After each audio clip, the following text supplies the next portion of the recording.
Chaque année, près de 4000 personnes trouvent la mort sur nos routes. Un demi-million est blessé. Derrière ces chiffres terribles, il n'y a pas que la vitesse et l'alcool qui sont en cause. En France, 100 000 automobilistes sont interpellés tous les ans sans le fameux papier rose. Près de 3 millions de personnes circuleraient avec un faux permis. Pour conduire, malgré tout, certains sont prêts à basculer dans l'illégalité. Les délinquants en profitent. Des filières internationales de faux documents se multiplient. Des faussaires, sans foi ni loi, qui se moquent des conséquences dramatiques. Pour de l'argent, ils installent dans n'importe quel véhicule des milliers de chauffards. Un homme ou une femme inexpérimenté, qui parfois n'a jamais pris le volant d'une voiture ou d'un poids lourd, de faux automobilistes, des dangers mortels. Pour traquer ces vendeurs de faux documents sans scrupules, policiers et gendarmes sont mobilisés, notamment en Basse-Normandie. Sur la presqu'île du Cotentin, Cherbourg est en effet devenu le théâtre d'un vaste trafic en provenance d'Afrique. Alors, pour endiguer ce fléau, les forces de l'ordre ont mis en place des moyens exceptionnels, comme des écoutes. Ouais, j'arrive là, j'arrive. Ok, je vais appeler chez moi, ils vont te préparer les sous, ok? D'accord. Ok, merci. Ainsi que des surveillances en sous-marin. Ah bah voilà, il y a des lunettes. Je vois pas s'il y a de barbichette, mais bon, pour moi ça colle. Hop, ça bouge, ça s'en va. Voilà, c'est bon. C'est main dans la main que policiers et gendarmes de Cherbourg vont traquer la moindre piste, la moindre information qui pourrait les mener vers la tête pensante de ce réseau. Je peux passer un coup de fil. Ouais, moi je suis partant. Il va tout savoir en 2 secondes. Là. Personne qui a 2 enfants à charge. 2 enfants à charge. Et on a un portable. Ouais. 07. Un réseau particulièrement bien structuré, avec des acheteurs sans scrupules. Ah ouais, c'est un élément matériel de preuve. Et puis le matériel de preuve est vraiment à charge contre le ou les auteurs présumés, quoi. Là, ça a le mérite d'être clair. Parce que là, c'est difficile de justifier de quoi que ce soit avec ce genre de documents, quoi. Et des vendeurs insaisissables. Alors soit on part sur un système entonnoir où là, on va avoir quelques petits permis de conduire à traîner par là, ou alors on part sur une usine à gaz où on a moult permis qui circulent sur le territoire national. Alors, qui se cache derrière cette filière aux ramifications multiples? Qui fabrique ces faux permis, quasiment indétectables? Les enquêteurs entendent bien obtenir des réponses à toutes ces questions. Et cette affaire de faux permis a commencé par hasard, il y a tout juste un an, au sein de la brigade de recherche de Cherbourg. À l'époque, Patrick, un adjudant de 44 ans, surveille un hors-la-loi. Donc ça, c'est le dossier initial. Un malfrat soupçonné de commettre des vols de voitures dans la région. On va à la gare de Cherbourg, c'est le départ de notre affaire. On a fait une surveillance et il y a un élément qui nous a surpris, quoi.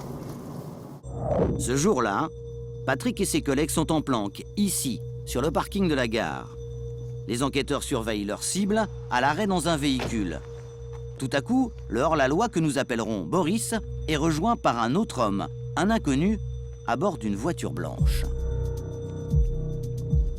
Le premier véhicule était stationné là et le second véhicule est arrivé de là.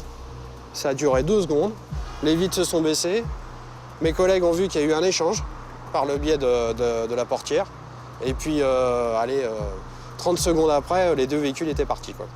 Les enquêteurs sont surpris, car ils n'ont jamais vu le deuxième homme qui vient d'échanger une enveloppe avec le fameux Boris. Ça s'est fait rapidement, comme on dit dans le jargon, à l'arrache. Si on avait une transaction, je vais dire, lambda, ça serait fait dans un café, autour d'un verre, une discussion. Que là, vu le comportement, on s'est bien douté qu'il y avait quelque chose qui n'était pas franchement légal. Que se sont échangés les 2 hommes? De la drogue? Le plan d'une maison à cambrioler? Des faux papiers? Pour l'instant, les enquêteurs n'en ont aucune idée. Mais si l'échange n'a duré que quelques instants, ces précieuses secondes ont permis à Patrick de noter la plaque d'immatriculation de la voiture du mystérieux inconnu. Alors, le premier réflexe de l'enquêteur va être de rechercher l'identité du propriétaire de ce véhicule. Première chose que je fais, je vais sur donc, le SIV, le système d'immatriculation des véhicules. Ce système répertorie toutes les voitures immatriculées en France. En quelques clics, Patrick obtient rapidement sa réponse. L'information, c'est que on se rend compte que le titulaire s'appelle... Mais ça pourrait correspondre à la personne qui se trouvait dans la voiture. Mais pour le gendarme, les recherches vont s'arrêter là, car l'homme qui a donné l'enveloppe n'a rien à voir avec les vols dont serait responsable Boris. Patrick décide donc de mettre ce dossier de côté. Il ignore encore que quelques semaines plus tard, il va à nouveau entendre parler de cet échange d'enveloppes sur le parking. Sa découverte va le conduire sur la trace d'un réseau international de faussaires. Un mois plus tard, Patrick a déjà oublié l'histoire de l'enveloppe. Le fameux Boris, lui, a été interpellé et écroué pour vol en bande organisée. Mais les enquêteurs souhaitent le réentendre sur cette affaire de vol de voiture. La particularité, c'est que l'audition s'est déroulée à l'intérieur de la maison d'arrêt. Ce qui est pas... Enfin, ça arrive, mais c'est pas commun, quoi. Nous avons retrouvé le PV de cette audition. Et voici ce qu'il raconte. Patrick interroge Boris depuis plusieurs minutes, lorsqu'au détour d'une question, le malfaiteur lui livre une information surprenante. J'ai obtenu un permis de conduire sénégalais authentique. Une version plausible à une condition. Boris a dû passer son permis de conduire au Sénégal avec le statut de résident, ce qui lui permet en effet de conduire en France pendant 1 an avant de régulariser sa situation en préfecture. Seulement voilà, pour l'enquêteur, tout cela ne tient pas. Oui, ça nous surprend un peu.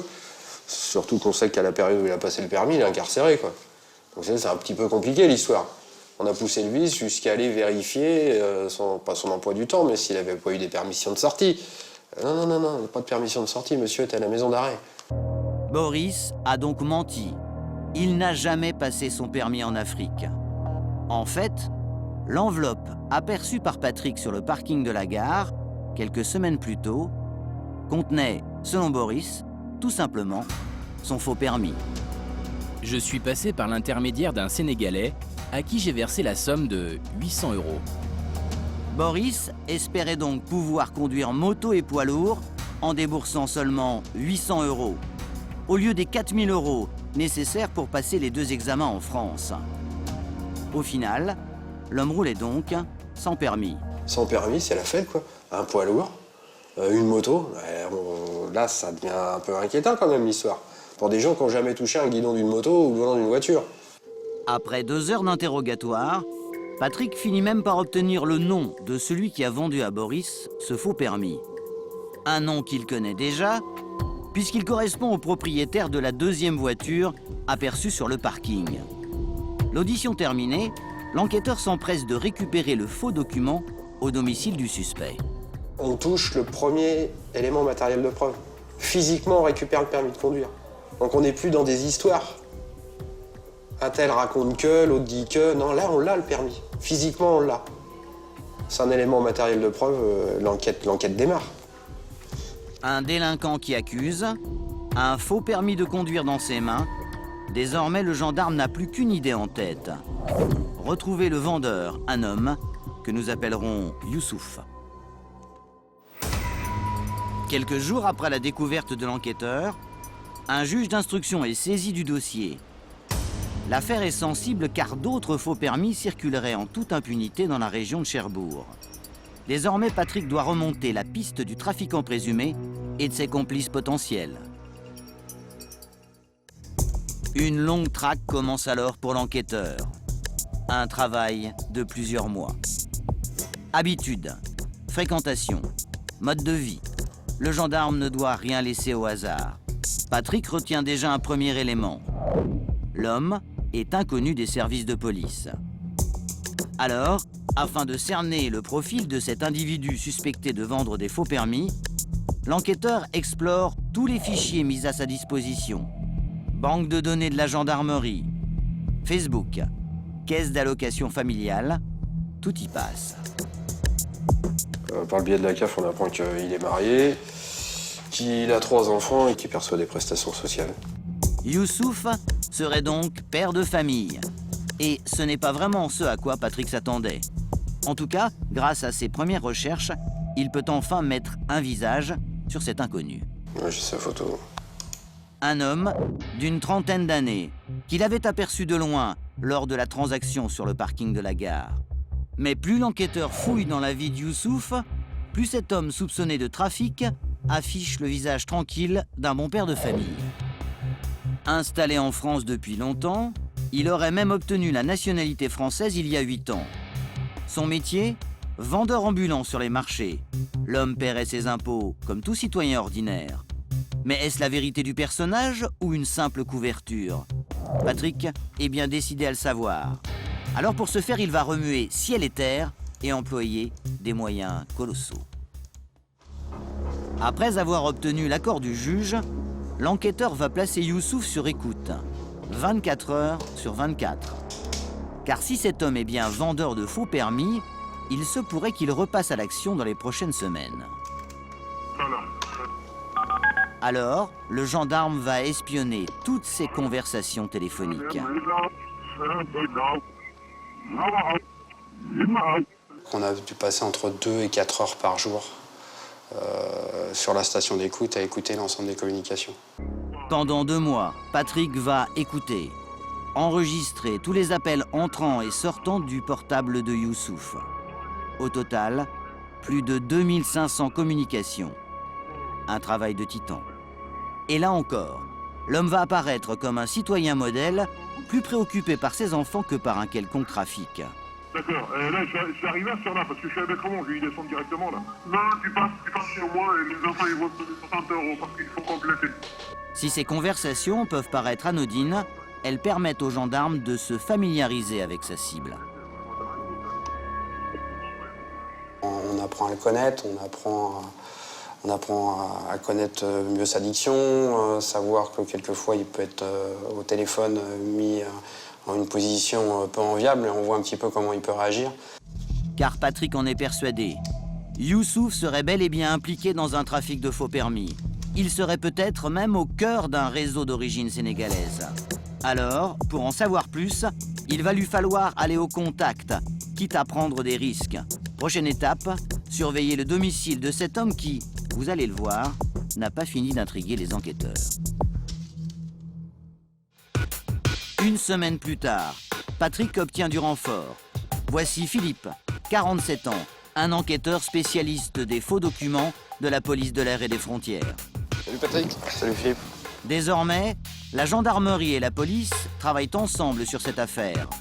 Aujourd'hui, les 2 hommes se retrouvent pour effectuer un repérage méticuleux autour du domicile de Youssouf.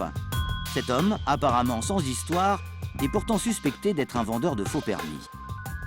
Mais il est 5h45. Ouais, et puis là on se rend sur l'objectif principal dans le cadre de cette affaire, tout simplement pour voir un petit peu ce que fait ce monsieur à la levée du jour.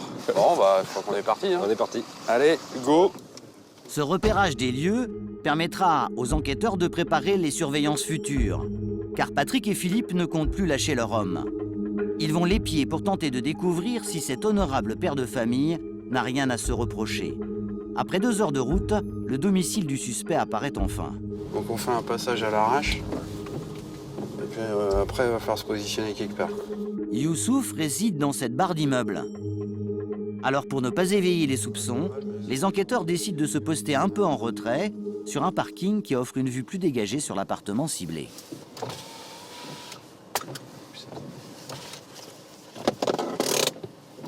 Lui, ça serait du dessus. Patrick et Philippe savent déjà qu'ils ne pourront pas rester ici très longtemps.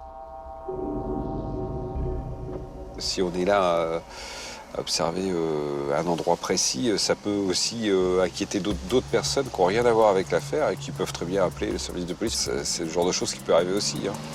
Donc voilà, il faut penser qu'on n'est pas tout seul. Tandis que Patrick reste en appui dans la voiture, Philippe, lui, part en repérage. Son objectif, vérifier que le nom de Youssouf figure bien sur une des boîtes aux lettres. Et surtout, quadriller la zone. L'enquêteur va inspecter toutes les entrées et sorties de l'immeuble. Accès cave, porte de derrière, fenêtre sur cour. Toutes ces informations sont essentielles pour pouvoir mettre en place un dispositif de surveillance efficace. Une demi-heure plus tard, Philippe retourne à la voiture. Bon, Le sourire. ils sont là, c'est bien ça. Eux, ils seraient là. D'accord. Là où il y a les vélos de gamins. Ok. Tech de porte par de toute façon. Youssouf habite bien dans cet immeuble avec le reste de sa famille. Et le repérage de Philippe permet aux enquêteurs de savoir exactement où se poster pour leur prochaine surveillance. Donc c'est cette entrée-là. Et à l'arrière, c'est fait comme ça, tu vois. C'est que des garages. Alors, les enquêteurs décident de lever le camp. Direction la brigade. Car Patrick a besoin de moyens supplémentaires s'il veut découvrir l'emploi du temps de Youssouf et ses fréquentations. Alors, il va devoir convaincre son chef, le commandant de la brigade, de mettre en place un dispositif exceptionnel. Salut Philippe, on s'est Salut revu Patrick. ce matin. Ouais, Ça va salut, ce matin. Aujourd'hui, on est descendu sur l'objectif principal. Bon. Mais on sera obligé de refaire une surveillance, je pense, assez rapidement. Donc c'est pour ça que je voulais le voir, concernant entre autres le sous-marin. Un sous-marin, dans le jargon policier, c'est un véhicule banalisé aux vitres sans teint qui permet de voir sans être vu. Ce sera nickel pour se positionner en face. Je voudrais faire une surveillance de jour là-bas pour savoir Ouais. qui c'est qu'il y a là-dedans, quoi. Ouais. Patrick obtient le feu vert de sa hiérarchie. Avec ce véhicule spécial, il espère faire enfin avancer son enquête. Car si Youssouf a bien été dénoncé par un malfaiteur comme étant un vendeur de faux permis, le gendarme a contre lui peu d'éléments. La surveillance s'annonce donc décisive. 5 heures du matin, le lendemain. À la brigade de recherche de Cherbourg, Patrick et son collègue David se préparent pour une très longue journée. On sait quand ça débute, mais on sait pas comment ça se termine. Voilà. La mission des gendarmes, surveiller le domicile de Youssouf, l'homme soupçonné d'avoir vendu un faux permis à un malfaiteur. Car après 8 semaines d'écoute, cet homme apparaît comme un tranquille père de famille. Alors, Patrick compte bien découvrir qui se cache derrière ce profil très banal. Il est prêt à passer de longues heures dans un espace confiné, le sous-marin. Ce que j'espère, c'est qu'il y a une place juste en bas, qu'on puisse se mettre pile poil devant l'entrée, c'est-à-dire de l'autre côté de la route. Tu fais un premier passage, là. Ouais. Les enquêteurs doivent se fondre dans le décor. Première difficulté, trouver un endroit stratégique où se positionner. Donc en se mettant juste ici, là, Ouais. on devrait être confort. Là. Voilà. Par chance, le gendarme vient de dénicher l'emplacement idéal, à quelques centaines de mètres seulement de l'entrée du bâtiment du suspect. Une fois la porte fermée, la planque peut enfin commencer. Cachés dans leur véhicule banalisé, les gendarmes sortent leur meilleur atout. Une paire de jumelles au zoom surpuissant, elle permet de voir distinctement le visage d'un homme à plus de 500 mètres. Voilà, écoute, je suis juste en face de la porte. Alors, s'il y a quelqu'un qui sort, c'est comme si je lui disais bonjour, quoi. Les minutes passent. Le jour se lève sur la barre d'immeuble. Les habitants partent travailler les uns après les autres, mais toujours aucune trace de Youssouf. Alors, en attendant, Patrick photographie chaque personne qui entre ou sort de l'immeuble du trafiquant supposé. Quand on peut, c'est de se mettre un maximum, ce qu'on appelle au cul des gens. Comme ça, on voit leur façon de vivre. Et on attend des fois, ça c'est déjà vu, hein, on attend 24 heures, 48 heures. Une longue attente épuisante. Les gendarmes ne doivent pas relâcher leur attention, car au bout de ces heures de surveillance, il y a peut-être la découverte d'un réseau de trafiquants de faux permis. Les gendarmes rongent leurs freins jusqu'au moment où c'est finalement une tête bien connue qui fait son apparition. C'est ça? Ouais, ça a l'air d'être lui. Et bah voilà! Youssouf s'apprête à quitter son domicile, avec femme et enfants. Patrick ne perd pas une miette du spectacle. Il y a des lunettes, je vois pas s'il y a de barbichette, mais bon, pour moi ça colle.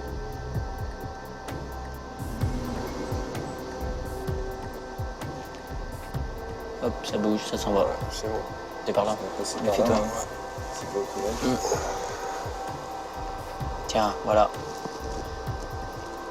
Tu peux fixer la plaque ou pas? Non. L'appartement de Youssouf serait donc désormais vide. Reste maintenant à savoir s'il n'héberge pas quelqu'un d'autre. Ce qui serait ferait peut-être bien, je sais pas ce que t'en penses, David, c'est qu'après tu fasses peut-être un petit coup de sonde. Je vais même aller sonner à la porte, très cher. En faisant cela, David sait qu'il prend d'énormes risques. Mais c'est peut-être le prix à payer pour obtenir des informations sur leurs trafiquants supposés. Le gendarme monte dans les étages et s'arrête au deuxième pour sonner. À la porte du suspect. David patiente quelques secondes et réessaye à nouveau. Mais personne ne répond. Alors, il retourne au sous-marin.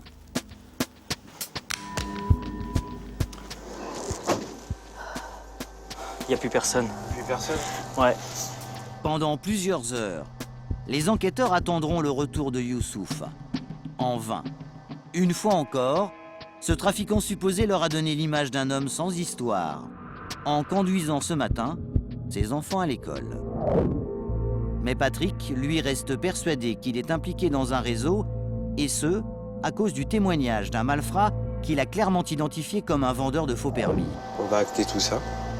Alors, pour mettre un terme à ce trafic, Patrick va alerter toutes les préfectures pour qu'elles surveillent chaque permis sénégalais qui arrive dans leur service.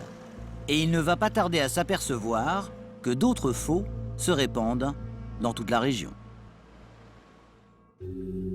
À la préfecture de Saint-Lô, dans la Manche, plusieurs permis étrangers sont déposés chaque jour pour être échangés contre des permis de conduire français, et notamment des permis sénégalais. Car il existe un accord entre la France et le Sénégal qui permet aux ressortissants africains, lors de leur première année de résidence ici, de remplacer leur permis d'origine par un vrai permis français. Depuis que l'alerte a été donnée par Patrick, tous les permis sénégalais sont observés à la loupe. Et ce matin, l'enquêteur a un rendez-vous de la plus haute importance à la préfecture. Bonjour. Bonjour. Ce haut fonctionnaire au costume noir est celui qui valide les échanges de permis. Or, il y a quelques jours, une femme d'origine africaine lui a présenté un permis sénégalais, et pour ce spécialiste, c'est un faux. Exactement, j'ai un permis à vous soumettre. Sur des permis comme ça, cartonnés, non sécurisés, c'est pas franchement évident. C'est pour ça qu'on sollicite souvent les services de la police aux frontières pour nous assister dans l'analyse des permis. Une analyse qui aura lieu sur place, dans une pièce juste à côté. Si ce matin Patrick est présent en tant que directeur d'enquête, ce sont avant tout ses collègues de la police de l'air et des frontières qui vont œuvrer. Car si la tâche principale de ces policiers consiste à contrôler les personnes qui entrent ou sortent de notre territoire, ils assurent aussi un grand nombre de missions, comme la lutte contre la fraude documentaire. Bon, on va regarder le document. À 39 ans, Jean-Marc est un expert spécialisé dans l'authentification de documents administratifs, français ou étrangers. On va d'abord regarder si le papier utilisé pour la fabrication du document correspond à celui usité par le pays émetteur. Donc en l'occurrence, le papier correspond bien à celui utilisé. De son côté, la préfecture de la Manche a demandé aux autorités sénégalaises de fournir l'attestation d'authenticité de ce permis. Un papier qu'ils ont pu obtenir grâce au numéro d'identification inscrit sur le permis. Mais pour Jean-Marc, il y a quelque chose qui cloche. Au niveau de la date de délivrance du document, on voit que le fond d'impression du document est fortement altéré. Grâce à cette loupe, équipée d'une lumière spéciale, Jean-Marc va observer chaque lettre, chaque chiffre, pour tenter de déceler la moindre trace de modification. Une recherche qui va rapidement porter ses fruits. Ah, une chose intéressante, on peut s'apercevoir qu'il y a quelques problèmes au niveau des mentions qui ont été grattées. Le grattage, une technique bien connue des faussaires pour faire disparaître des noms et des dates et en faire réapparaître de nouveau. En se référant à l'attestation d'authenticité, l'expertise de Jean-Marc va s'avérer être la bonne. Là, on voit de toute façon sa trace au niveau du là, le grattage, à ce niveau-là, au niveau du 1. Avec ce lecteur optique, capable de grossir jusqu'à 50 fois le plus infime des détails, vous allez voir que la vraie date de délivrance du permis, le 14 mai 2012, ici à droite, s'est métamorphosée en 3 février 2011, ici à gauche. Là, on voit vraiment qu'il y a eu un grattage au niveau de la numérotation.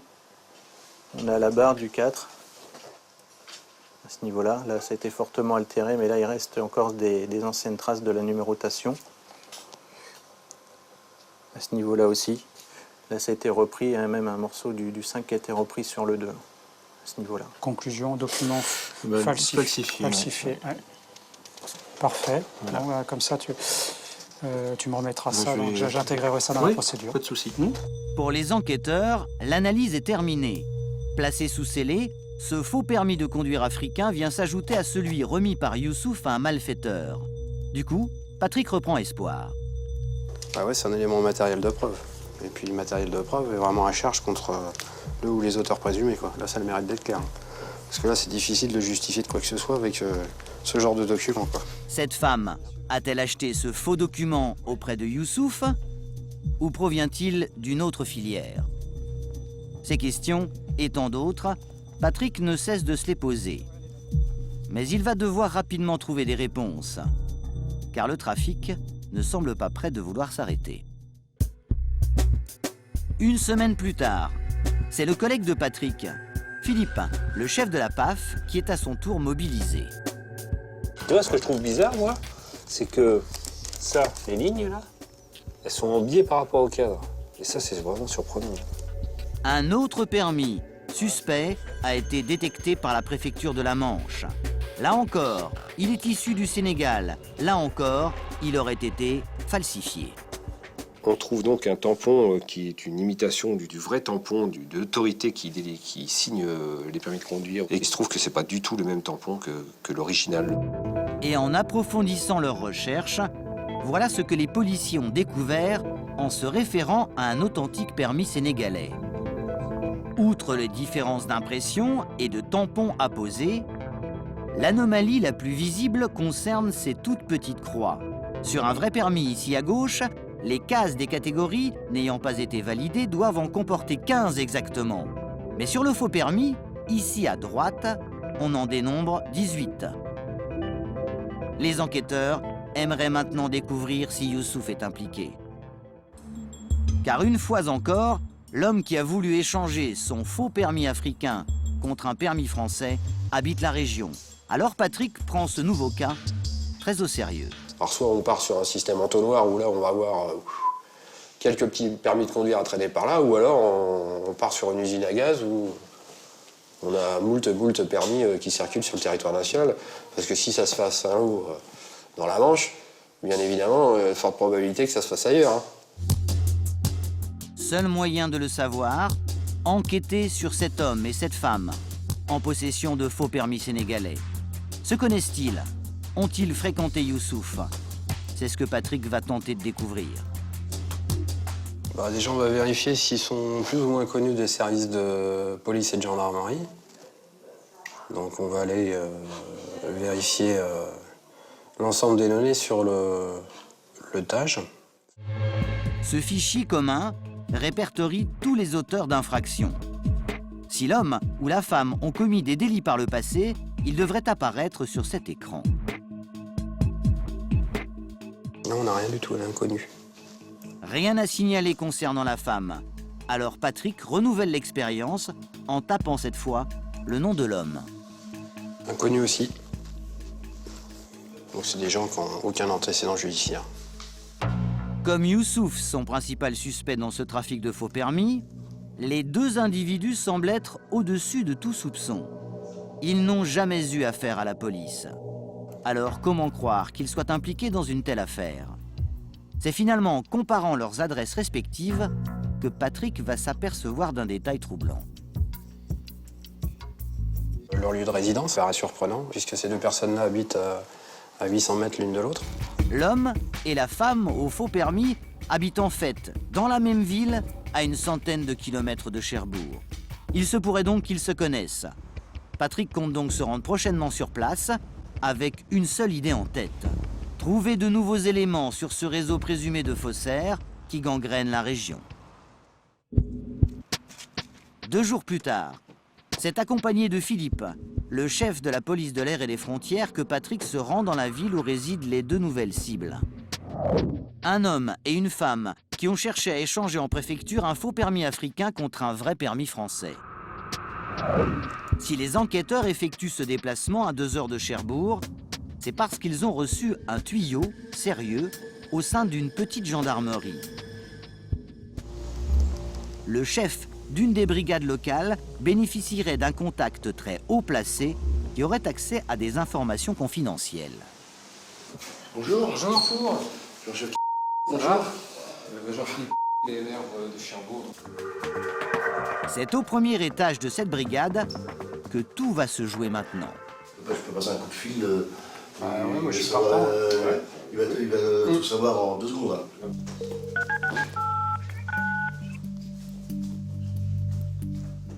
Oui, bonjour, c'est monsieur. J'aurais besoin d'urgence localiser une femme pour les collègues de la BR de Cherbourg. À cet instant, Patrick et Philippe sont bien loin de se douter qu'en seulement quelques minutes, le contact haut placé du chef va leur livrer des informations essentielles. Bon, je pense que c'est la vôtre. Ah. On n'a pas tout à fait la même date de naissance. Et nous, on a le titre de séjour en renouvellement. Le contact du chef vient de mettre la main sur les dossiers administratifs de la femme au faux permis.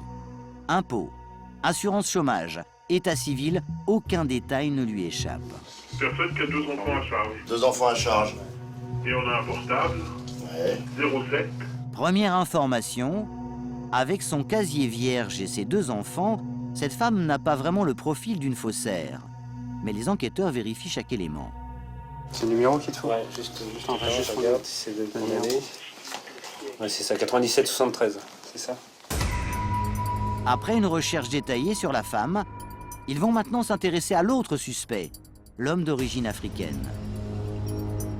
Il est au fichier Pôle emploi. Fichier Pôle emploi. Téléphone 07. Et il est à Pôle emploi depuis combien de temps? Eh ben, apparemment, il a été indemnisé antérieurement. Et là, sa dernière inscription, juin 2013. Au fil de la conversation, Patrick va apprendre que cet homme sans attache a déposé un dossier d'allocation chômage il y a seulement quelques jours. Un profil qui correspond à celui de quelqu'un qui n'a pas beaucoup d'argent et qui aurait pu donc se procurer un faux, faute de pouvoir passer l'examen. Ok. Eh ben écoute, en te remerciant, cette info-là, on l'avait pas. Bah tant mieux, puisqu'on peut vous Merci à rendre vous, service, parce que nous, ça nous fait avancer le schmilblick. Alors, pour déterminer le rôle de chacun, Patrick compte désormais sur l'analyse des téléphones des suspects.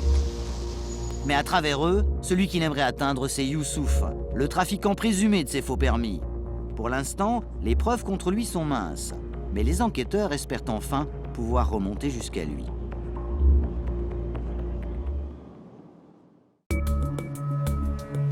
Trois jours plus tard, à la police de l'air et des frontières, Johan, un brigadier de 36 ans, termine l'analyse des factures détaillées de l'homme et de la femme en possession de faux permis. Les 2 suspects sont-ils de simples acheteurs ou jouent-ils un rôle plus important dans un vaste trafic entre la France et le Sénégal? C'est grâce à un logiciel ultra perfectionné que Johan espère obtenir des réponses. C'est un logiciel spécial pour toutes les investigations téléphoniques qui va nous permettre donc de recouper toutes les informations qu'il y a dans ce logiciel. Ce qui va nous permettre notamment d'éviter qu'on faisait avant, c'est-à-dire le listing avec le stabilo et donc un gain de temps, une source d'erreur humaine forcément moindre. Après avoir entré dans le logiciel les factures détaillées des 2 individus, c'est l'ordinateur qui maintenant va se charger de l'analyse. Dans un premier temps, ce graphique va permettre à Johan d'observer l'activité des 2 portables ces derniers mois. Grâce à son logiciel, l'enquêteur sait par exemple que le 12 janvier dernier, l'homme a passé 164 appels au cours de la journée. Un trafic intense, matérialisé par cette barre verte au milieu. En revanche, l'absence de bleu indique qu'il n'a reçu aucun coup de fil ce jour-là, un fait plus qu'étrange. Après, c'est tout simple, le miracle de la technologie. Nous regardons les différentes corrélations, donc les relais communs, les numéros communs. Johan va maintenant chercher à savoir si Youssouf et les 2 individus en possession de faux permis sénégalais sont en contact. Après avoir recoupé tous les numéros entre eux, Voici le résultat délivré par le logiciel. En bleu, le portable de Youssouf. En jaune, le portable de la femme. Et en rouge, le portable de l'homme. Les lignes tracées entre les numéros correspondent à des coups de fil réguliers. Ça nous permet d'obtenir plein de renseignements, ce qui est très important, de voir déjà si ces trois objectifs sont en contact, à quelle fréquence, s'ils se téléphonent tous les jours, s'ils ont été en contact les différents jours des faits. Première révélation pour l'enquêteur, les trois suspects ne sont pas en relation. En revanche, 2 d'entre eux ont appelé un même numéro, mais après vérification, Johan va s'apercevoir qu'il correspond à celui de la caisse d'allocation familiale. Même si les analyses n'ont rien révélé, pour Johan, ce n'est pas la preuve que les 3 suspects ne se connaissent pas. La fabrication de faux documents et son commerce nécessitent confiance et discrétion. Alors, les faussaires limitent au maximum les échanges téléphoniques entre eux. Ce qu'on pourrait appeler par exemple des numéros business, c'est-à-dire des numéros qu'ils utilisent uniquement pour les faits, ou autrement un autre numéro de téléphone que nous n'avons pas encore trouvé et qui se contacte uniquement par celui-là. À ce stade de l'enquête, les policiers ne savent toujours pas qui se cache derrière ces faux permis. S'agit-il d'une filière unique ou d'un réseau aux ramifications multiples entre la France et le Sénégal? Une chose est sûre, le trafic continue de se propager insidieusement dans la région. Alors Patrick a la ferme intention d'obtenir une réponse. Et pour y parvenir, cet enquêteur chevronné va tenter un coup de poker. Avec l'accord du juge, il va lancer des interpellations en s'appuyant uniquement sur le témoignage d'un homme, le fameux Boris. Souvenez-vous, c'est ce malfaiteur qui a révélé à Patrick que Youssouf lui avait remis un faux permis sur le parking de la gare de Cherbourg. Le gendarme joue gros, car s'il n'obtient pas d'aveu, c'est une enquête de plus d'1 année qui risque de tomber à l'eau. Le lendemain, c'est le grand jour pour Patrick, l'aboutissement de plusieurs mois d'enquête complexe. Avec ses collègues, le gendarme a préparé les interpellations de ce matin au millimètre près. Aucune erreur ne sera possible, car Youssouf et l'homme au faux permis sénégalais seront arrêtés au même moment à plusieurs kilomètres de distance. 5-6 km? Ouais. Là, c'est vraiment plein centre. Sur décision du juge d'instruction, les 2 hommes vont être entendus pour les faits de faux et usage de faux. Quant à la femme, elle a finalement été écartée de la liste des suspects compte tenu de son casier et de sa situation familiale. Bon, à tout à l'heure. Ouais, vous partez maintenant? On va faire déjà transfert de matos et puis on va y aller. Patrick va s'occuper de la cible principale de cette affaire. Youssouf, l'homme qui a remis un faux permis africain à un malfaiteur contre 800 €. C'est peut-être lui la clé de l'enquête. Alors, le gendarme a demandé du renfort pour éviter qu'il ne s'échappe.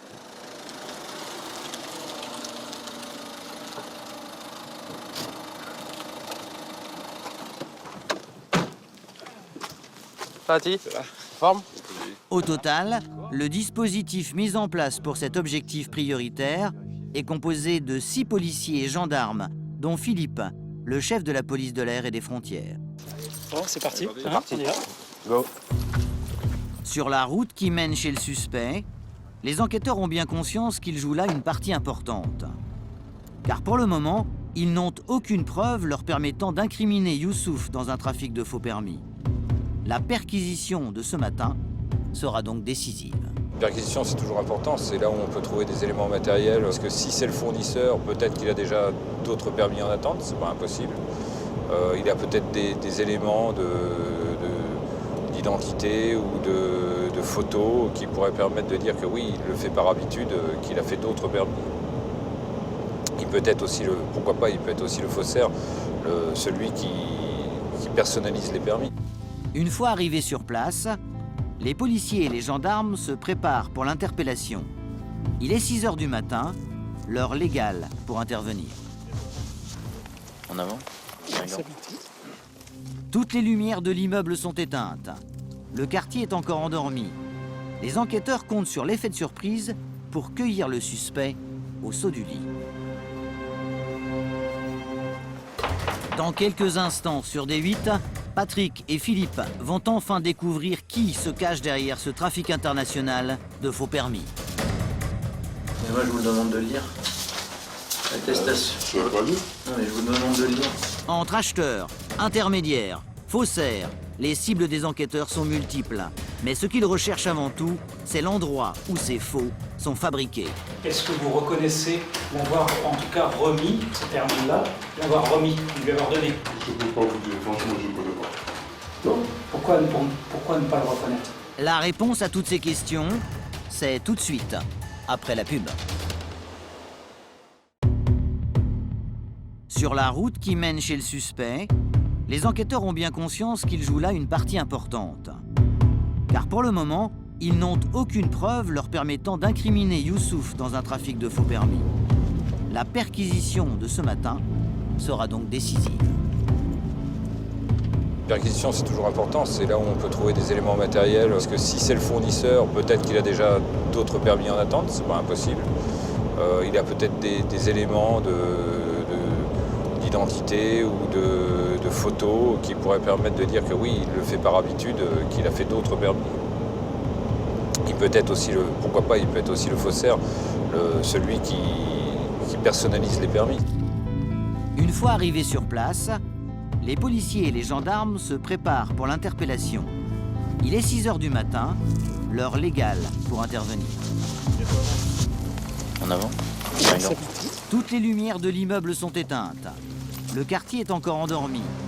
Les enquêteurs comptent sur l'effet de surprise pour cueillir le suspect au saut du lit. Grâce aux surveillances, ils savent qu'il habite avec femme et enfants. Alors, ils vont mener l'opération en douceur.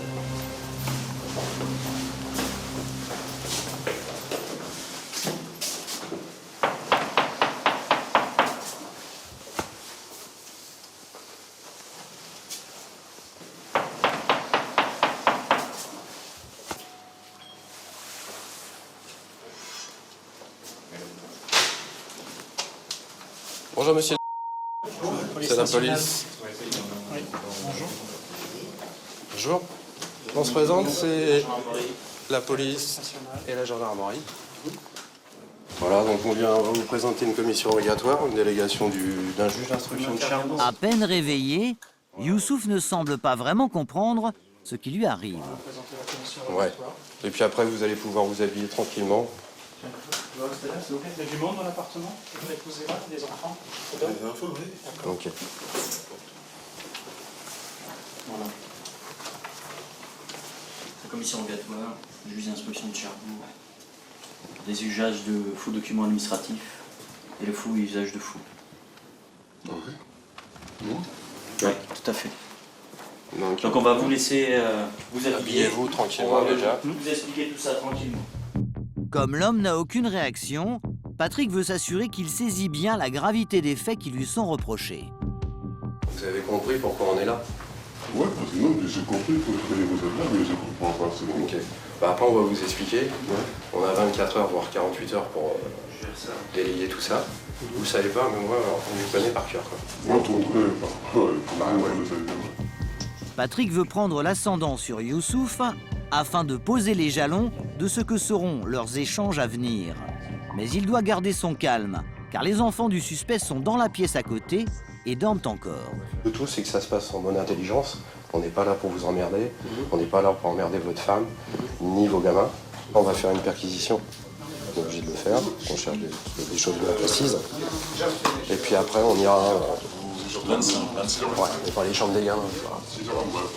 Non, mais on n'est pas des sauvages non plus. Mais visiblement, l'attitude rassurante de l'enquêteur ne suffit pas à détendre l'atmosphère. Cette perquisition n'est pas du tout du goût de la femme de Youssouf. Excusez-moi, monsieur, les enfants vont aller pour nous. Je ne peux pas qu'on voit ici. Oui, mais enfin là, on est dans la place et on a des vérifications à faire. Ouais. Non, on ne sort pas les enfants ici, on ne sort pas les enfants ici. Si vous voulez, pour entrer dans votre voiture, les enfants partent à l'école, vous pouvez revenir. Non, mais c'est pas comme ça que ça marche. Votre mari est placé en garde à vue. On va essayer de le faire en bonne intelligence. Le suspect et sa femme ne semblent pas prendre la mesure de la situation, alors Patrick va mettre rapidement tout le monde d'accord. Donc il vaut mieux qu'on fasse fait ce qu'on fait et on part avant qu'il s'arrête. C'est pas joli que vous venez chez moi comme ça et les enfants nous voient comme ça. À ce moment-là, faut qu'ils restent dans leur chambre le temps qu'on fasse les vérifications. Là, ce sera comme ça, autrement, on n'a pas le choix. Donc on commence la perquisition et puis... Les enquêteurs vont maintenant passer au peigne fin l'appartement de Youssouf, à la recherche du moindre papier, document, dossier qui pourrait leur paraître suspect. Son courrier est ouvert, ses tiroirs vidés. Dans cette affaire, même un mot griffonné peut devenir une pièce à conviction.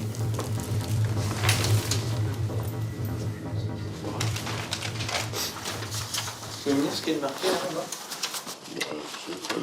Je vous le montre, mais moi je vous demande de le lire. Attestation. Tu veux pas lire? Non mais je vous demande de le lire. Bah lire le mot. Non mais c'est vous qui avez marqué ça? Bah non, c'est dans votre sacoche. Le suspect n'est pas coopératif. Alors, en notre présence, Jean-Marc va même aller jusqu'à lui faire relire les notes manuscrites prises sur ce bout de papier. Attestation justificative, mais ça savez lire quand même. Je n'ai pas entendu, vous pouvez répéter? Attestation plus photo, vous avez dit? Certificat de domicile. D'accord. Quelques mots notés sur un papier, a priori rien d'anormal, sauf que pour les enquêteurs, c'est peut-être le début d'une piste sérieuse. Ce genre de choses, au cours d'une perquisition, ça peut paraître surprenant, mais ça m'intéresse. Attestation justifie qu'à une photo, 15 jours. Mais en tout cas, pour obtenir des papiers à l'étranger, il faut des justificatifs de domicile, il faut une photo. On est un peu... Bon, il donnera des précisions, je pense. Ça n'a peut-être rien à voir, mais potentiellement, ça reste intéressant, quoi. Ce bout de papier est donc saisi par les enquêteurs. La fouille continue dans le calme, mais visiblement, les choses ne vont pas assez vite pour le suspect. Le temps passe, et il craint de plus en plus que ses enfants se réveillent et le voient entouré de gendarmes. Alors, il commence à hausser le ton. Vous êtes nul, votre là, parce que l'heure que vous venez chez moi, vous savez bien que c'est 8h30. Vous ne devez pas venir chez moi à cette heure-là, j'ai des enfants, et vous me connaissez très bien. Et vous savez, moi je suis pas un criminel, je ne me casse pas, je suis là. Même si vous me... je pense que... Quoi c'est le problème que vous venez chez moi à cette heure-là? Mais c'est nul, non. C'est légal. Non, vous savez, d'accord, c'est légal. C'est l'heure légale. Vous savez bien que j'ai mes enfants. On n'est pas là pour vous embêter plus que ça. Mais si, déjà c'est fait. On fait au mieux pour faire la perquisition en heure et en temps. Et après, non, c'est pas le mien. On s'en va. C'est pas le mien, monsieur. Et après, on s'en va. Non, c'est pas le mien. Avec son expérience, Patrick a l'habitude de gérer ce genre de situation complexe. Il sait que cette intrusion dans la vie privée des gens peut provoquer des réactions plutôt vives. Je suis un petit peu tendu, c'est logique. Madame aussi, ils ne sont pas habitués à ce genre de choses, il faut se mettre à leur place aussi. Mais je pense qu'après, il va se détendre, mais il a déjà compris pourquoi on était là. Et elle aussi, d'ailleurs. Donc, ça fait partie du jeu. Après 1h30 de perquisition, les gendarmes et les policiers quittent le domicile, en emmenant Youssouf avec eux. De leur côté, Johan et ses collègues de la PAF ont déjà appréhendé l'homme au faux permis et sont sur le chemin du retour. Les enquêteurs espèrent obtenir des aveux de l'un ou de l'autre des suspects pour enfin mettre un terme à ce trafic de faux permis qui dure depuis trop longtemps. 2 heures plus tard, les gendarmes arrivent à la brigade de recherche de Cherbourg. Ils vont entendre l'homme qu'ils viennent d'interpeller, le principal suspect dans cette affaire. Grâce aux quelques éléments qu'ils ont accumulés, désormais les enquêteurs misent tout sur les heures de garde à vue pour faire progresser l'enquête. Leur objectif, comprendre le rôle exact de Youssouf dans ce trafic de faux permis. Serait-il le faussaire à la tête d'un vaste réseau ou ne serait-il qu'un simple intermédiaire? David et Bertrand, son collègue de la PAF, s'apprêtent à mener une audition plutôt difficile, car ils ont peu d'éléments à charge et l'homme face à eux semble ne rien avoir à se reprocher. Alors, le gendarme commence l'interrogatoire en douceur. Est-ce que vous avez obtenu votre permis de conduire français suite à un échange avec un permis de conduire sénégalais? Ouais.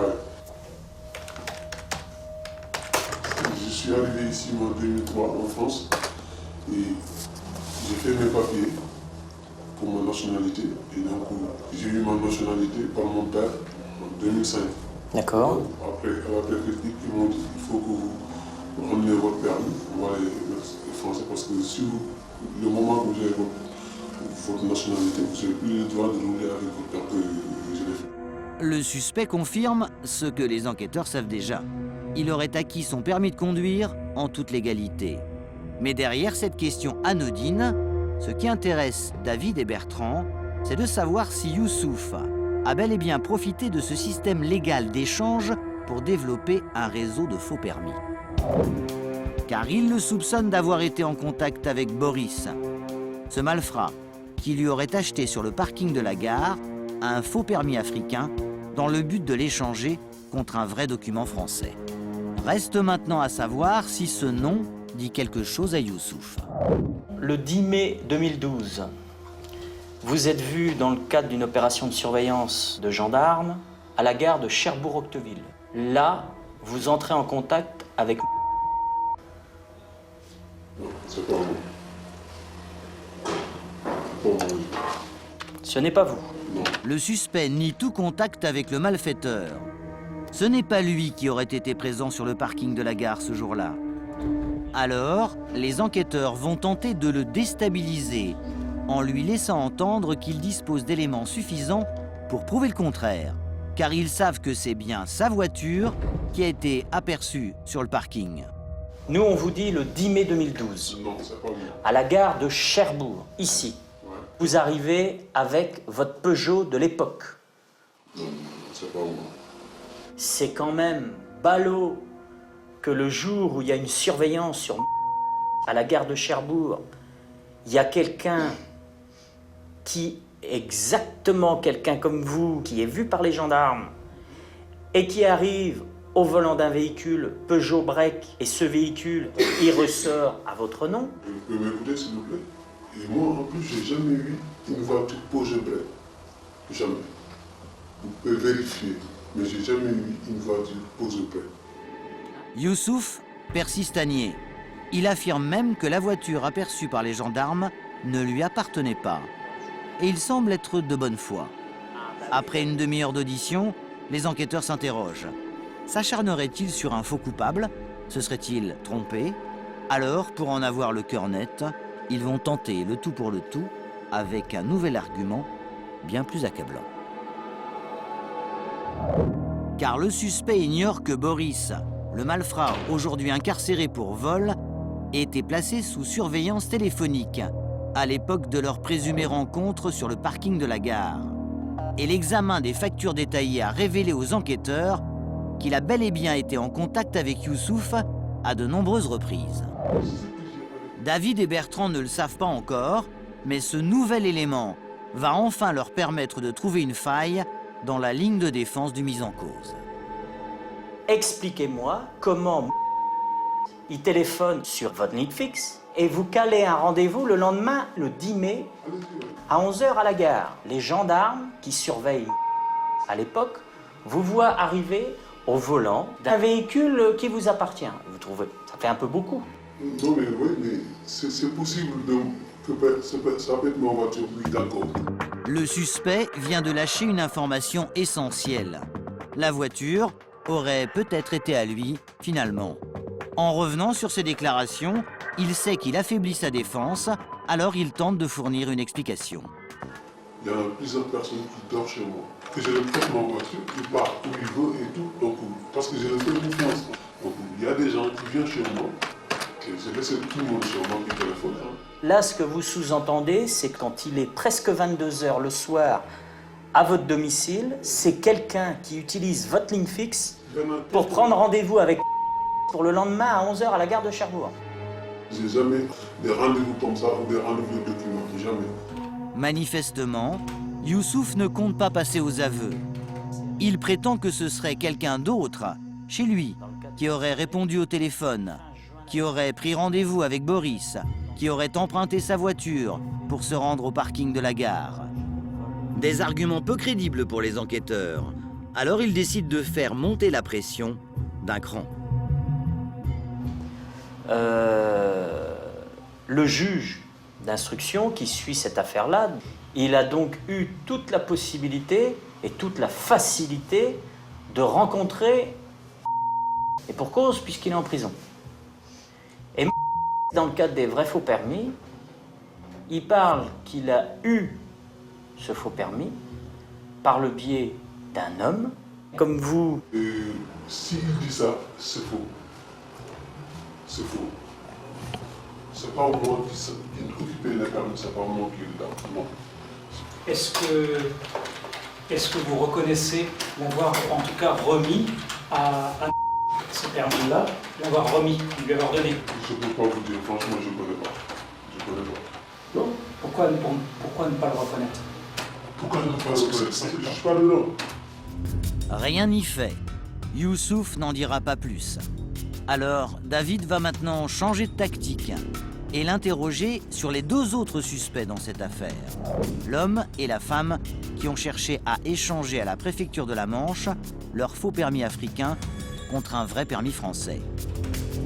Youssouf les connaîtrait-il? Aurait-il joué un rôle dans l'obtention de leurs faux documents? Madame... Je ne connais pas. Je n'ai jamais entendu parler de ça. Elle n'habite pas Paris, hein. Elle n'habite pas non plus à Marseille, elle habite dans la Manche. Mais je ne connais pas. Cette coïncidence. Je te jure, je ne connais pas. Également, cette jeune femme a obtenu un vrai faux permis de conduire. C'est l'enquête qui l'a déterminé, on vous présente. Et vous la connaissez pas, non? Non, je ne la connaissais pas. Je n'ai jamais entendu de parler de ça. Le suspect campe sur ses positions. Il serait étranger à toute cette histoire. Les enquêteurs, eux, savent qu'ils n'ont aucun élément solide pour faire le lien entre Youssouf et la femme bénéficiaire d'un permis falsifié. Alors, ils vont abattre leur dernière carte en lui parlant cette fois de l'homme au faux permis. Et le dernier... Je te jure, je ne le connaissais pas. Youssouf ne semble pas vraiment décidé à collaborer avec les gendarmes. À l'entendre, il n'aurait rien à voir avec ces 2 individus. Après 1 heure d'audition, David et Bertrand décident de suspendre l'interrogatoire.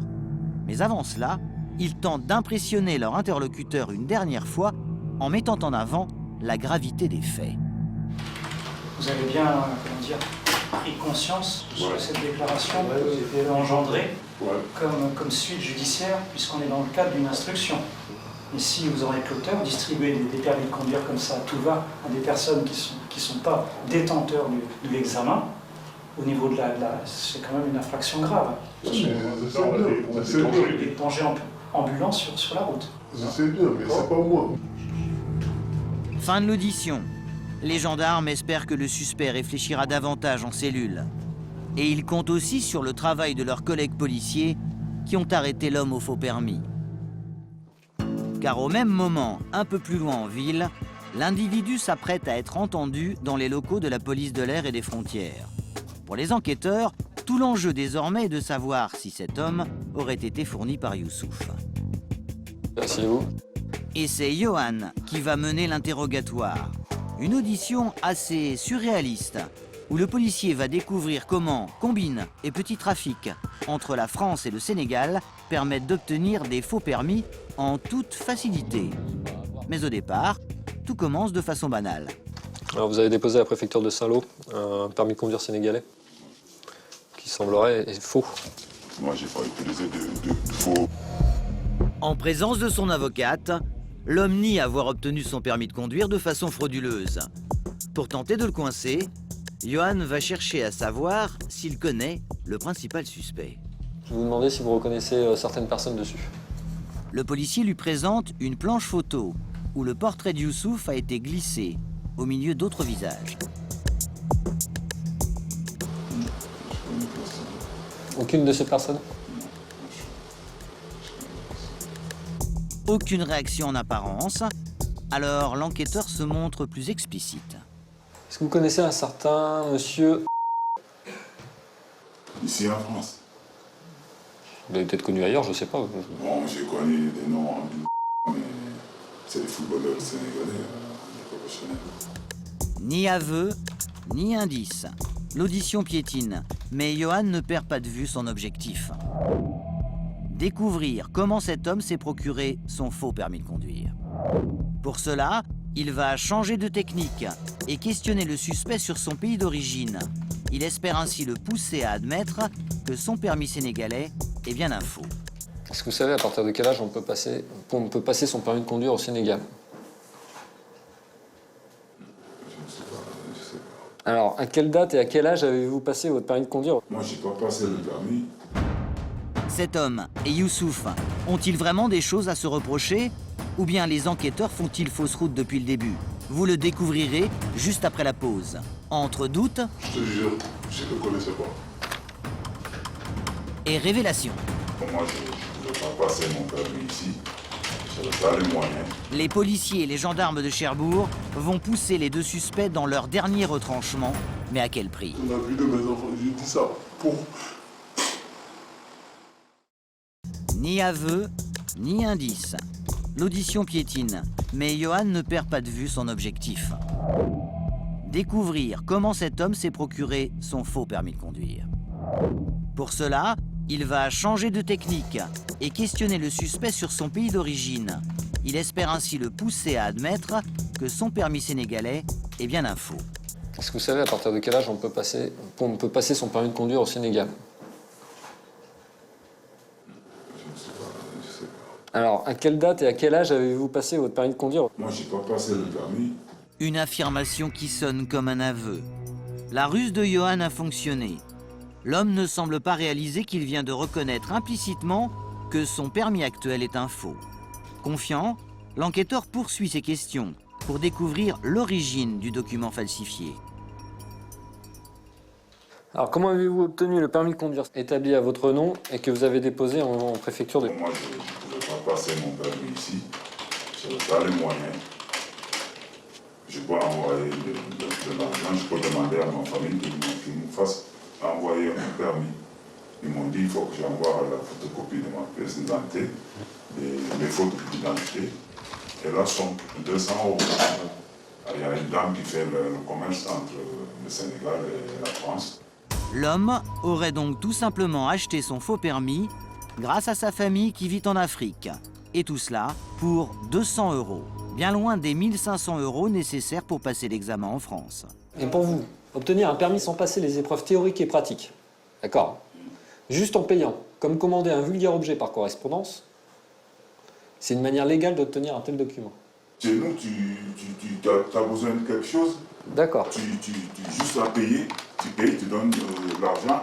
Une déclaration qui stupéfie l'enquêteur, car le suspect ne semble pas prendre la mesure de ce qu'il raconte. Oui.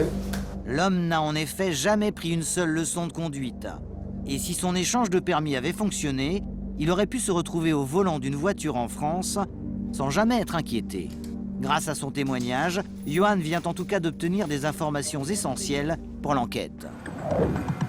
Il existerait bien une filière basée en Afrique qui aurait fourni cet homme.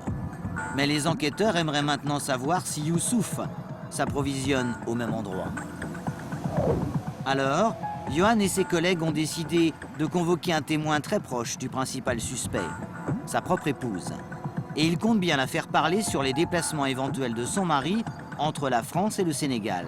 Une audition qui pourrait enfin dévoiler l'existence d'un réseau entre ces deux pays. Le lendemain, avec les policiers de la PAF, la femme de Youssouf est entendue. Les enquêteurs espèrent qu'elle pourra les renseigner sur les moindres faits et gestes de son mari. Et dès le départ, ils vont chercher à savoir si l'épouse n'aurait pas remarqué quelque chose d'anormal. Est-ce qu'il fait des choses que vous ne savez pas des fois, ou il va dans des lieux où vous ne savez pas? Mon mari après le travail, il reste à la maison. D'accord. Ouais. Et est-ce qu'il voit des personnes dans des cafés, dans des restaurants? Non. Est-ce qu'il va chez des amis autres des fois où vous n'êtes pas présente? La femme du suspect reste vague concernant les fréquentations de son mari en France. Alors les enquêteurs vont maintenant l'interroger sur les contacts que le couple aurait gardés en Afrique.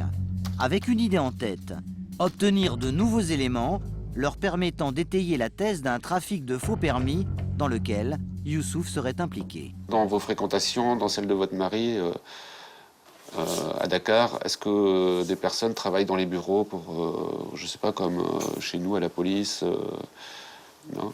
Je n'ai pas au courant. D'accord. Dans ma famille, non. À part mon grand frère. Oui. Oui, c'est comme mon cousin, mais par ça... Dans le service, je sais pas, dans le service des cartes d'identité, des passeports, de permis de conduire, des cartes grises, tout ça, non? Dans ma famille, je ne connaissais pas. L'enquêteur sent qu'il n'en apprendra pas beaucoup plus. Alors, sans faire plus de détours, il va jouer carte sur table avec la femme du suspect. Est-ce que vous avez déjà parlé de trafic de faux documents comme ça avec votre mari, même si sans que vous participez? Est-ce que vous savez que ça se fait ou pas? Je n'ai pas au courant. D'accord. Le problème, c'est que votre mari risque de porter toute l'affaire sur son dos. Donc c'est pour ça que je vous pose un petit peu toutes ces questions. J'ai bien entendu ce que vous dites. Mais je peux vous dire que je ne mens pas. Je dis que la vérité. Mon mari ne m'a jamais parlé de ça. Oui. Et même si je le savais, je ne lui laisse pas faire n'importe quoi. Vous ne croyez pas que c'est possible?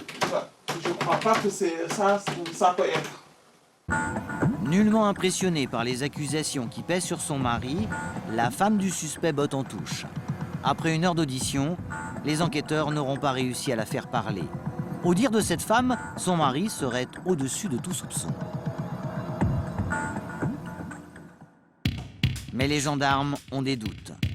Ils savent que Youssouf leur a menti sur sa voiture. Alors, aurait-il pu leur mentir également sur le reste? Pour aller plus loin, Patrick doit obtenir une prolongation de la garde à vue auprès du juge d'instruction. Direction donc, le palais de justice.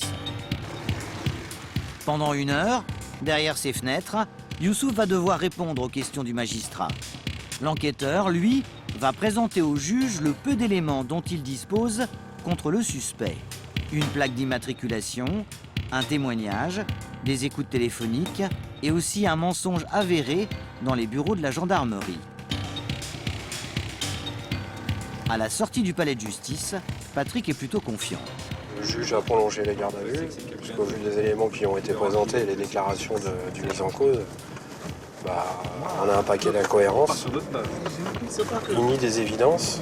Donc il va falloir qu'il s'explique là-dessus. Donc le plus dur, c'est d'essayer de lui faire comprendre que dans son intérêt, il a intérêt de nous dire la vérité, quoi. Les enquêteurs ont obtenu 24 heures de plus pour faire avouer le suspect. Mais ils n'auront peut-être pas besoin de tout ce temps. Car depuis son passage chez le juge, Youssouf semble avoir perdu toute son assurance. De retour à la brigade, il va demander aux gendarmes d'appeler son avocate. Oui, monsieur la gendarmerie. Auriez-vous la possibilité de revenir chez nous? Parce que vous voyez, monsieur est revenu devant le juge d'instruction et donc il souhaite vous faire des déclarations. D'accord, à tout de suite, merci, maître. Un quart d'heure plus tard, l'avocate est présente aux côtés de son client. L'audition peut désormais reprendre. À cet instant, les enquêteurs sont bien loin de se douter que Youssouf va se mettre à table. Donc, avez-vous des choses nouvelles à nous dire, notamment suite à votre présentation devant le juge d'instruction? Alors, dites-moi. Je suis intermédiaire. L'homme serait donc celui par qui les faux permis transitent. Manifestement, le suspect a décidé de coopérer en espérant obtenir la clémence de la justice. Grâce à son entretien chez le juge, il semble avoir pris conscience qu'il risquait gros dans cette affaire. Le faux et l'usage de faux pour un permis de conduire étant passible de 5 ans d'emprisonnement et 75 000 € d'amende. Du coup, Youssouf se montre de plus en plus bavard. Alors, dites-moi. Sur cette planche photo présentée par les enquêteurs, Youssouf va montrer sans hésiter l'homme à qui il a vendu un faux permis sur le parking de la gare de Cherbourg, le fameux Boris. Le numéro 3, oui. C'est la personne qui a fait les permis. Ça, c'est la personne qui a reçu les permis, c'est ça? Le suspect est enfin passé aux aveux. En revanche, face aux photos de l'homme et de la femme au faux permis, Youssouf ne réagit pas. Il ne les connaît pas. Mais le meilleur reste à venir, car le suspect va maintenant expliquer aux enquêteurs toute l'organisation de son trafic. Il m'a demandé ce qu'il faut. Je lui ai dit, je vais demander le gars. Après, j'ai demandé le gars, il m'a dit, je vais t'appeler qu'il faut. Il m'a demandé ce qu'il faut, ouais. Et je lui ai dit, ils vont le donner à moi. Je vais donner le gars, même en je vais donner la personne. Et il est parti d'affaires. Après 2 ou 3 mois, il est revenu. Ouais. Après qu'après 2 ou 3 mois, la personne est revenue avec les permis. D'accord. Ce serait donc par une connaissance dans son pays d'origine que Youssouf aurait fait faire des faux permis. Acheté 200 € en Afrique, le suspect les revendait en France pour quelques euros de plus. Tu te souviens de la somme? Ouais, c'est 250 €. Sur chaque faux permis vendu, Youssouf ne se faisait qu'une 50aine d'euros de commission. Un montant bien faible comparé au risque encouru. Pour les enquêteurs, l'organigramme du réseau commence à prendre forme. Un schéma où Youssouf apparaîtrait en bas de l'échelle. Alors, David et Bertrand vont essayer d'en savoir plus, notamment sur les échelons supérieurs. Sur le mode opératoire en Afrique. Et là-bas, comment ça se passe? Est-ce que vous savez? Voilà, au niveau, est-ce qu'il y a... Je connais pas le nom de là-bas. Est-ce que c'est des recels de permis? Est-ce que ce sont des gens qui vendent leurs permis au plus offrant? Ou est-ce que c'est une complicité directement au service des transports? C'est ça. En simple intermédiaire, Youssouf ne maîtrise pas tous les tenants et les aboutissants de cette structure pyramidale aux ramifications multiples. Tout juste évoque-t-il des complices potentiels au sein de l'administration locale de son pays d'origine. L'audition se termine, les enquêteurs ont enfin obtenu des aveux. Vous voyez autre chose, non? Non, par rapport à tout ça qui vous tracasse? Ouais. C'est ça l'histoire, c'est ça. Ouais. C'est déjà beaucoup, hein? Ouais, c'est ça. Youssouf aurait donc vu dans ce trafic un moyen de se faire un peu d'argent facilement. Mais ce père de famille sans histoire a désormais peur de ce qu'il attend. Alors, Patrick et Philippe, le chef de la PAF, rejoignent le suspect pour lui faire comprendre qu'il a agi dans son intérêt. Ils savent désormais qu'il n'a eu qu'un rôle secondaire dans l'affaire et que ses aveux pourront jouer en sa faveur devant un tribunal. En tout cas, je vais te dire une chose, je te félicite, parce que c'est important. Pour toi, et dans la vie, tu sais, on est tous susceptibles de faire des conneries. Comme j'ai dit, une faute avouée, c'est une faute à moitié pardonnée. Voilà, l'important, et par rapport à ce que tu nous dis aujourd'hui, c'est cohérent. On a vu de mes enfants, j'ai dit ça pour Et je te crois. On te croit. Là, c'est pas du monde. Mais je me doute. Non seulement t'as rien gagné, puis t'as gagné quoi? C'est que le seul truc que t'as gagné, c'est une garde à vue. En larmes, Youssouf sera présenté au juge d'instruction dès la fin de son audition. Pour Patrick, c'est une partie du dossier qui se referme. Il a fini par comprendre que c'était intenable, donc il nous a expliqué ce qui s'était véritablement passé. Donc voilà, on a scié la branche là où il fallait. Donc bah oui, ça reste positif, il reste à l'acter maintenant, mais sur la finalité, c'est intéressant, quoi. Aussi bien pour nous que pour les camarades de la PAF qui sont spécialisés en la matière, quoi. Dans cette affaire, Youssouf a été mis en examen pour procuration frauduleuse de documents administratifs. Pour les faits qui lui sont reprochés, il risque 5 ans de prison et 75 000 € d'amende.